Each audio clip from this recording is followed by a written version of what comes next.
Huyu naye nani? Baba, mbona inamia chini? Unaulizwa na mwanao. Huyu mwanao tunatulisha humu ndani. Maana umwambie ajue kabisa kama idadi imeongezeka.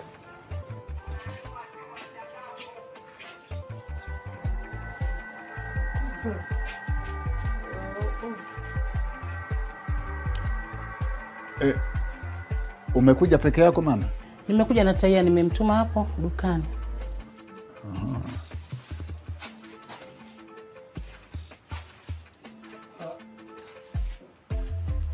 Mzee Kikala.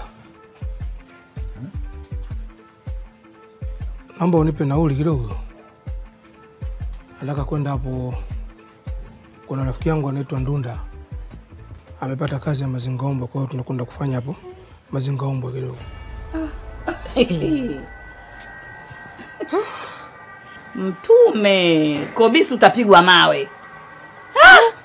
Tena mwambie kabisa baba yako, shule gani unaoenda wewe baba kwenda kufanya utapeli? Wewe nini? Unaongea tu. Mimi nakwenda Kigugumu hapo mara moja. Baba umemsikia mwanao?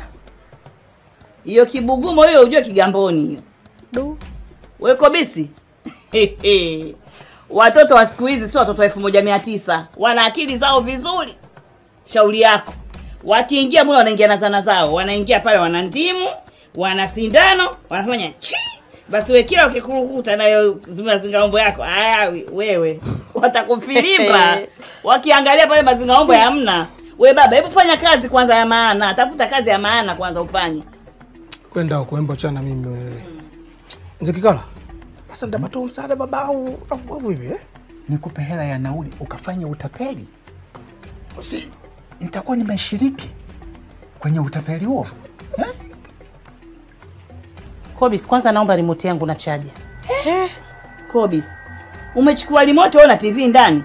Maana sikia hata kama unayo. Zinaingiliana kweli hizo remote?